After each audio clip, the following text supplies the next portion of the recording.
সুধী দর্শক, ডিডব্লিউ বাংলার ফেসবুক লাইভে আপনাদের স্বাগত। আজ শিক্ষক দিবস। একদিকে যখন পশ্চিমবঙ্গের বিভিন্ন স্কুলে আজ শিক্ষকদের প্রতি সম্মান জানানোর আয়োজন চলছে, তখনই পশ্চিমবঙ্গের এক বিরাট অংশের শিক্ষক অনিশ্চয়তা, হতাশায় ডুবে আছেন। বহু শিক্ষকের চাকরি চলে গেছে, আর ঠিক দুদিন বাদে রবিবার প্রায় 9 বছর বাদে আবার এসএসসি পরীক্ষায় বসবেন তারা। এদের মধ্যে অনেকেই শিক্ষকতা করছেন। আজ আমরা সেরকমই দুজন শিক্ষকের সঙ্গে কথা বলবো। আপনাদেরকে ফেসবুক লাইভে, ডিডব্লিউর ফেসবুক লাইভে স্বাগত। আজকে শিক্ষক দিবস। প্রথমেই যেটা জানতে চাইবো, আজকে তো মূলত শিক্ষকদের প্রতি সম্মান জানানোর একটা দিন। আমরা সারা জীবন ধরে সেটা দেখে এসেছি, করে এসেছি, কিন্তু আজ এই সম্মানের জায়গায় শিক্ষক প্রফেশনটার সঙ্গে অযোগ্য, দাগি এরকম শব্দগুলো জুড়ে গেছে।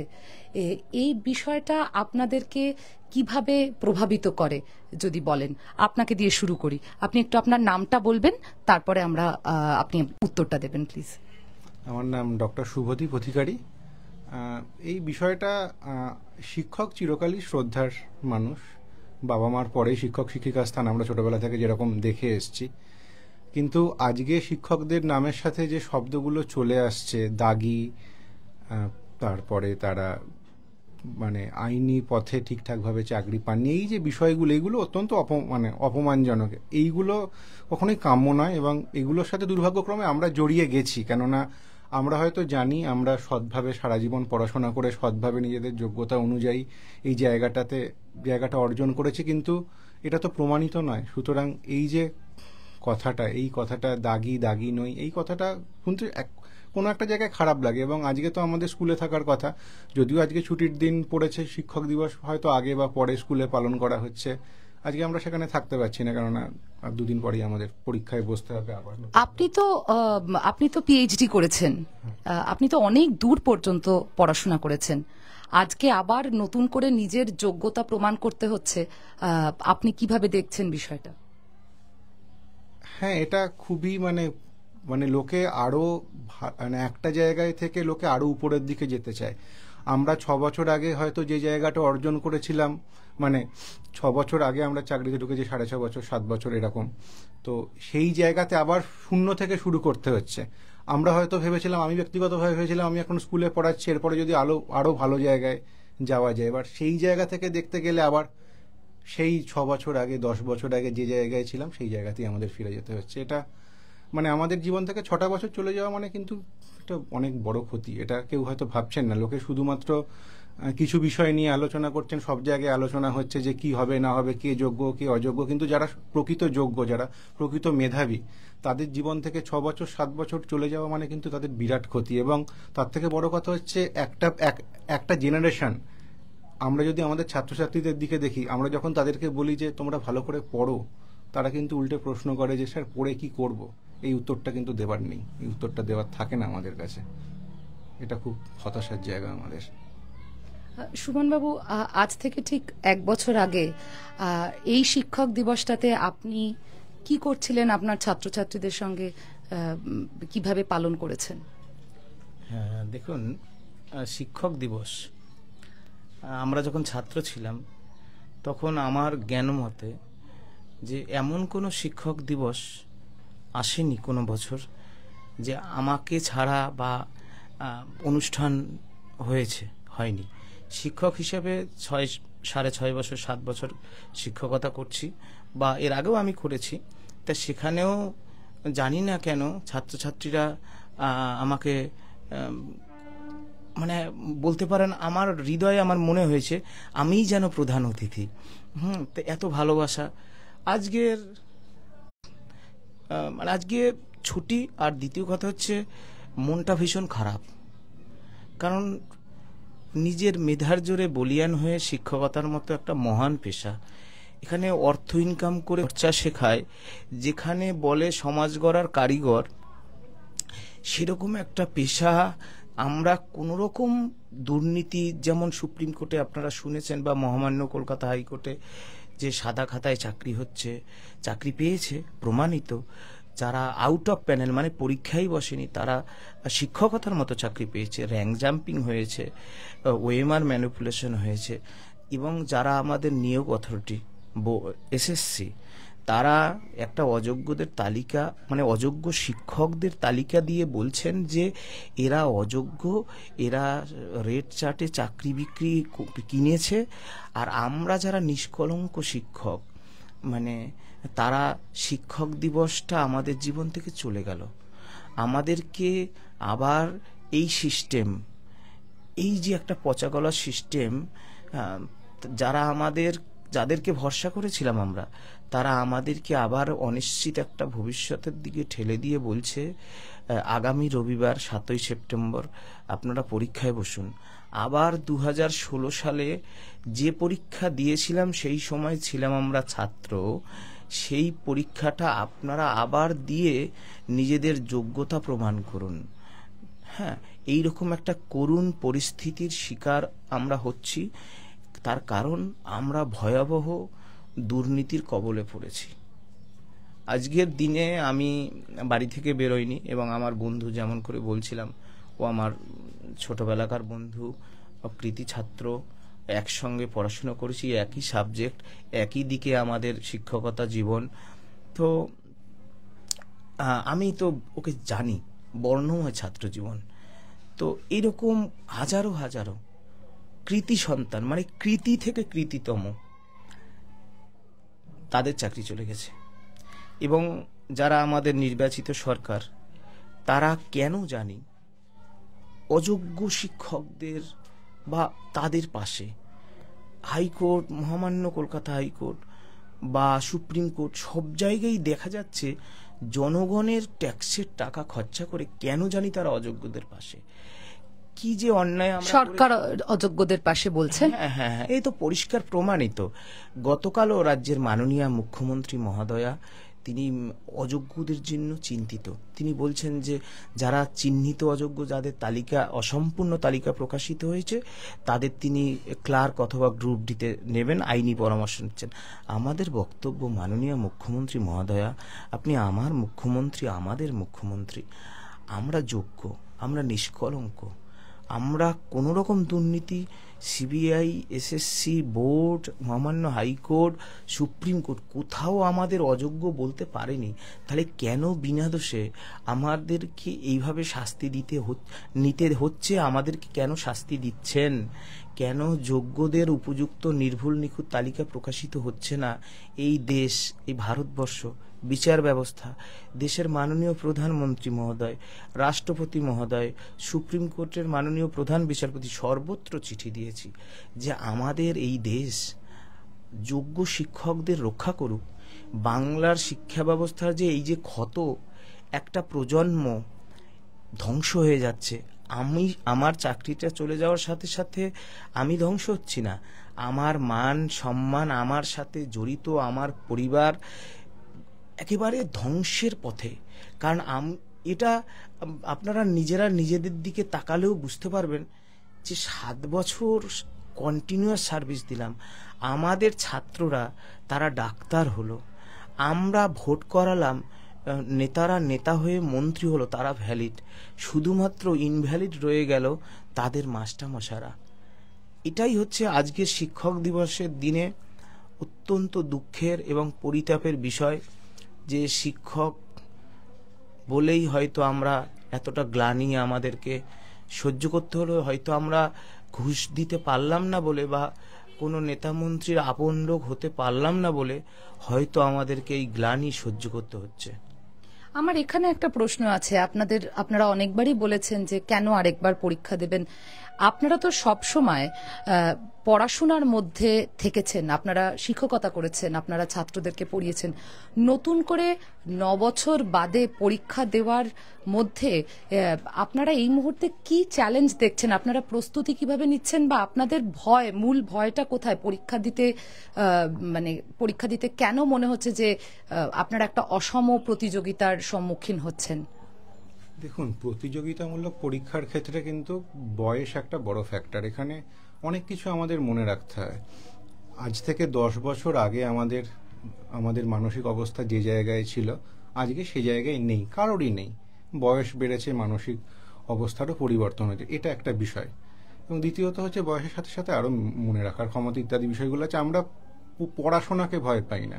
অনেকে প্রশ্ন করেন যে আপনারা তো পড়াচ্ছেন, শিক্ষক হয়ে পরীক্ষা দিতে হয়, এটা এই বিষয়টা নয়।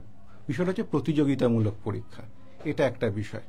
আর আমরা অলরেডি এর আগে এসএসসিতে কোয়ালিফাই করেছি। আপার প্রাইমারি টেট নিজে আমি চাকরি পেয়ে সেখানে যাইনি, কেননা চেয়েছিলাম যারা দীর্ঘদিন ধরে অপেক্ষা করছে তারা চাকরি পাক। আমি নেট, সেট, গেট এই পরীক্ষাগুলো কোয়ালিফাই করেছি, সুতরাং পরীক্ষা দিতে ভয় নয়।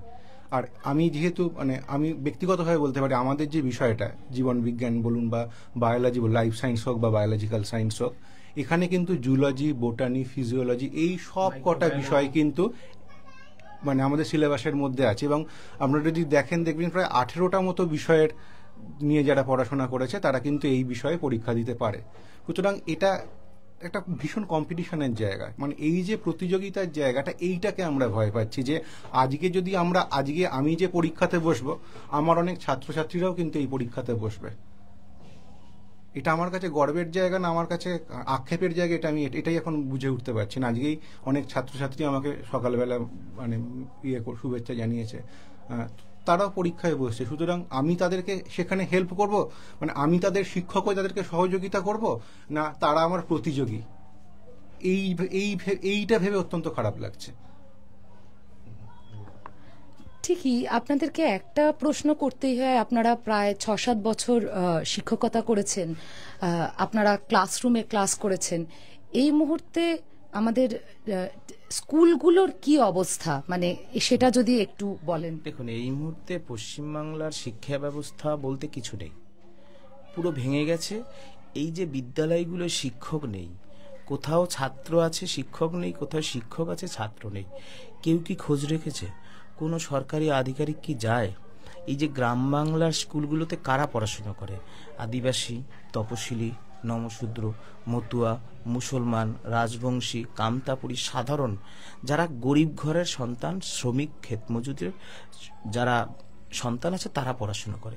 সুতরাং এই যে দীর্ঘদিন ধরে স্কুল সার্ভিস কমিশন নিয়োগ নেই, আমি শিক্ষক নিয়োগের ক্ষেত্রেই বলছি, নিয়োগ নেই। তারাই সুপ্রিম কোর্টে রিটেন সাবমিশন করে বলছেন যে পশ্চিমবাংলায় নিয়োগ করতে পারিনি 9 বছর। তাহলে এই যে শিক্ষক নিয়োগ নেই, উল্টে নিজের মেধার জোরে বলিয়ান হয়ে যোগ্য চাকরি পাওয়ার পরেও কেবলমাত্র তারা দুর্নীতি করলো, চাল ডাল মিশিয়ে দিল, যোগ্যদের তালিকাটা দিল না, নির্ভুল নিখুঁত তালিকা দিল না, আজও দিচ্ছে না। আজও আমরা এসএসসির মাননীয় চেয়ারম্যান মহোদয়কে কলকাতা মহামান্য হাইকোর্টের নির্দেশে বৈঠক হয়েছে আমাদের। গতকাল বিধানসভা অভিযান রেখেছিলাম, মাননীয় মুখ্যমন্ত্রীর কাছে আমরা চেয়েছি যে আপনি যোগ্যদের তালিকা প্রকাশ করতে বলুন, বিধানসভায় জরুরি অধিবেশন নিয়ে আসুন, যাতে যোগ্যদের উপযুক্ত তালিকা প্রকাশ করে তাদেরকে বিদ্যালয়ে ফেরানো যায়। এই যে বিদ্যালয়ে ফেরানো যায় ধারাবাহিকতা সহ কেন বলা হয়েছে? এই কারণেই বলা হয়েছে যে গ্রাম বাংলার শিক্ষা ব্যবস্থা শেষ। মাস্টার মশাইদের যাদেরকে পরীক্ষায় বসাচ্ছেন, যারা 2016 প্যানেলের আনটেন্টেড, যারা যোগ্য, আপনি বলছেন রিটেন সাবমিশন দিয়ে, তাদেরকে কেন পরীক্ষায় বসাচ্ছেন? তাদেরকে কেন বিদ্যালয়ে পাঠাচ্ছেন না? কারণ বিদ্যালয়গুলো তো খাঁ করছে। কে পড়াচ্ছে এই বাচ্চাগুলোকে? কে পড়াচ্ছে? বিদ্যালয়ের খুব খারাপ অবস্থা। এবং এর মধ্যে একটা গভীর ষড়যন্ত্র আছে যে বাংলার শিক্ষা ব্যবস্থাটাকে বেসরকারীকরণ করে দাও। এটা অনেকবার আপনি যদি তলিয়ে দেখেন যে বেসরকারীকরণ করে দাও। আমি বেসরকারি শিক্ষার বিরোধিতা করছি না, কিন্তু দেখবেন এই যে বেসরকারি শিক্ষা প্রতিষ্ঠানের মালিকগুলোকে যদি আপনারা খোঁজ করে দেখেন, দেখবেন একই ব্রাশের, একই সেটের লোক তারা। সুতরাং আমরা বলছি যে সাধারণ ঘরের সন্তান যে বিদ্যালয়গুলো পড়ে, সরকারি বিদ্যালয়, সেই বিদ্যালয়ের পরিকাঠামো উন্নয়ন হোক, সেই বিদ্যালয়ে ছাত্র অনুযায়ী শিক্ষক নিয়োগ হোক, বিজ্ঞান বিভাগের শিক্ষক নিয়োগ হোক। গ্রাম বাংলায় আমি জীবন বিজ্ঞানের শিক্ষক, বন্ধু বলছিলেন আমার যে আমাদের 18টা স্ট্রিমে যারা পড়াশুনো করে তারা বায়োলজিক্যাল সায়েন্স অর্থাৎ বা লাইফ সায়েন্স এরা পরীক্ষায় বসতে পারে। তাহলে আমরা পরীক্ষায় ভয় পাচ্ছি না। আমাদের প্রশ্ন হচ্ছে আমরা যোগ্য। একই পরীক্ষা যেটা 2016 সালে দিয়ে এসেছি, সেই পরীক্ষা কেন আমাদের 2025 সালে দিতে বাধ্য করছে এই দেশ, এই পশ্চিমবঙ্গ সরকার, যে তিনবারের মুখ্যমন্ত্রী, যিনি আমাদের ঘাড়ে চেপে মুখ্যমন্ত্রী হয়েছেন। এই শিক্ষা দপ্তর, যারা অটোনমাস বডি, যাদের ভরসায় আমরা নিশ্চিন্তে ঘরে ঘুমোচ্ছিলাম, তারা কেন আমাদের পরীক্ষায় বসাচ্ছে? এই পরীক্ষার তো কোনো প্রয়োজনই নেই। যদি যোগ্যদের তালিকাটা প্রকাশ করে দেয়, এই পরীক্ষায় আমাদের শুধু শুধু বসানো হচ্ছে। শুধুমাত্র আমাদের অপরাধ কি, যে আমরা ঘুষটা দিতে পারিনি, এটা মনে হচ্ছে। আজকে শিক্ষক দিবসে কদাচিৎ কথা তো আমাদের মুখে শোভাও পায় না। অত্যন্ত দুঃখ লাগছে যে আমাদের কপালে এরকম একটা দিন দেখতে হলো। আমরা ন্যায় পেলাম না, আমরা সত্যিকার অর্থে ন্যায় পেলাম না, বাধ্য করা হলো।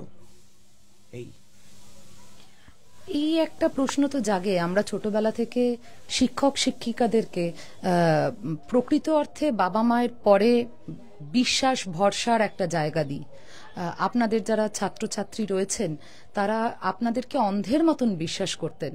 আবারও সেই পুরনো প্রসঙ্গটাতে ফিরে যাই যে যখন শিক্ষক সমাজের মধ্যে টেন্টেড, দাগি এরকম শব্দগুলো চলে আসে, তখন এই শিক্ষক ছাত্রের সম্পর্কের যে বিশ্বাসের ভিত্তি, সেটা কি কোথাও নড়ে যায় বলে আপনাদের মনে হয়? মানে সেটা যদি আপনি বলুন, তারপর আপনার কাছ থেকেও শুনতে চাইবো। দেখুন, এটা একটা বড় সামাজিক অবক্ষয়ের জায়গা। এটা একটা সমাজে একটা বড় প্রভাব ফেলবে, শুধুমাত্র শিক্ষকতার ক্ষেত্রে নয়, ছাত্রছাত্রী শিক্ষকদের বিষয় না, এটা সার্বিকভাবে একটা প্রভাব ফেলবে। এবং আমরা দেখেছি যে ছাত্র শিক্ষক সম্পর্ক এখন আর আগের মতো নেই, সেটা অনেকটা ডিটোরিয়েট করেছে, এটা আমাদের মেনে নিতে হবে। এবার আমি ব্যক্তিগতভাবে আমি যে স্কুলে পড়াই, একদম সেখানে কারা পড়ে, একদম একটা প্রত্যন্ত গ্রামের স্কুল, একদম নিম্ন মধ্যবিত্ত যে পরিবারের ছেলেমেয়ের, একদম নিম্নবিত্ত ভাজনের। আমার স্কুলের নাম টুঙ্গি স্বামী স্বরূপানন্দ হাই স্কুল উচ্চ মাধ্যমিক, এটা মুর্শিদাবাদের নওদা ব্লকে। এবার একটা টিচারের কিন্তু সবচেয়ে বড় তাকে জাজ করতে পারে হচ্ছে তার ছাত্রছাত্রীরা। সুতরাং আমার ছাত্রছাত্রীরা কিন্তু জানে যে এই স্যার পড়ান কিনা, এই স্যার পড়াতে পারেন কিনা, এই স্যার আমাদেরকে নতুন কিছু জানাতে পারেন কিনা, বইয়ের বাইরে, বইয়ের তথ্য তো সব বইতেই আছে, তার বাইরে কিছু জানাতে পারেন কিনা, বিষয়টা সহজভাবে বোঝাতে পারেন কিনা, তারা কিন্তু আমার যথাযথ মূল্যায়ন করবে। এবং আমি নিজে দেখেছি যে এরকম অনেকেই যারা সিনিয়র পাস করে বেরিয়ে গেছে, তারা বলেছে যে স্যার আপনাদের সাথে এটা হওয়া উচিত হয়নি। তাদের ওই বোধটা আছে, যেটা হয়তো অনেক বড় বড় মানুষের নেই, যারা রাজনীতির সাথে যুক্ত, যারা আইন ব্যবসার সঙ্গে যুক্ত, যারা তথাকথিত বুদ্ধিজীবী, তাদের যে বোধটা নেই, হয়তো কোনো প্রতিবন্ধকতার কারণে তাদের সেই বোধটা তৈরি হয়নি।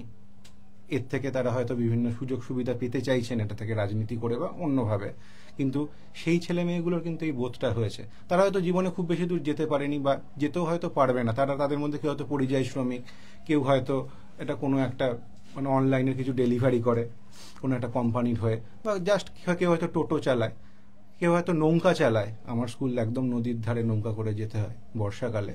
তো তারা কিন্তু বলেছে যে স্যার এটা আপনাদের হওয়া উচিত হয়নি। তাদের যে বোধটা আছে সেটা অনেক শহুরে শিক্ষিত মানুষ, তথাকথিত শিক্ষিত মানুষের এই বোধটা হয়নি। সুতরাং এইটা একটা শিক্ষা ব্যবস্থার ক্ষেত্রে একটা বড় ক্ষত হয়ে থাকবে পশ্চিমবঙ্গের ইতিহাসে, ভারতের ইতিহাসে, এটা সত্যি কথা। কিন্তু ব্যক্তিগত স্তরে যদি দেখি, আমাদের ছাত্রছাত্রীরা আমাদের হয়তো ভুল বুঝবে না, এটাই হয়তো ভরসার জায়গা। আপনার কি মনে হয়, আপনার অভিজ্ঞতা কি? হ্যাঁ, ওর কথা থেকেই বলছি, আমরা 6-7 বছর পড়িয়েছি বিদ্যালয়ে। আমাদের প্রিয় ছাত্রছাত্রীরা তারা তাদের স্যারকে চিনেছেন, তারা চিনেছে। আমার বহু ছাত্রছাত্রীরা যারা ফোন করে কান্নাকাটি করেন, তারা আমাকে চিঠি লেখেন, ফেসবুকে লেখেন যে আমার যোগ্য স্যারের যোগ্য চাকরি ফিরিয়ে দিন।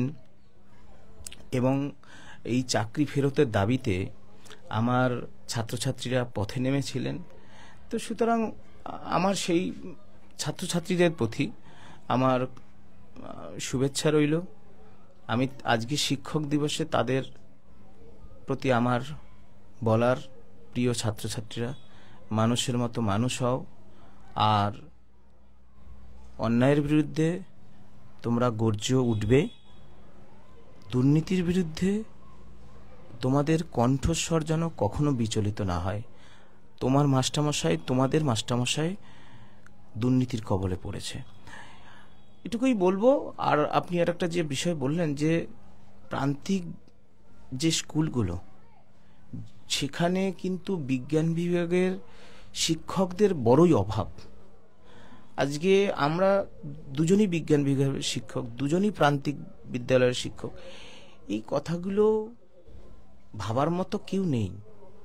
আজকে পশ্চিমবাংলার শিক্ষা ব্যবস্থা আসলে শেষ হয়ে গেছে, শেষ একেবারে পশ্চিমবাংলার শিক্ষা ব্যবস্থা। এটুকুই। ধন্যবাদ আপনাদেরকে। আর দুদিন বাদে পরীক্ষা, তার মধ্যে ওনারা এসে আমাদের সঙ্গে কথা বলেছেন, ওনাদের কথা আমাদের জানিয়েছেন। পরীক্ষা কেমন হবে, কিভাবে দেবেন, সেই বিষয়ে আমরা নজর রাখবো, আমরা খবর আপনাদের কাছে নিয়ে আসব। আজকে লাইভ এখানেই শেষ করছি। নমস্কার।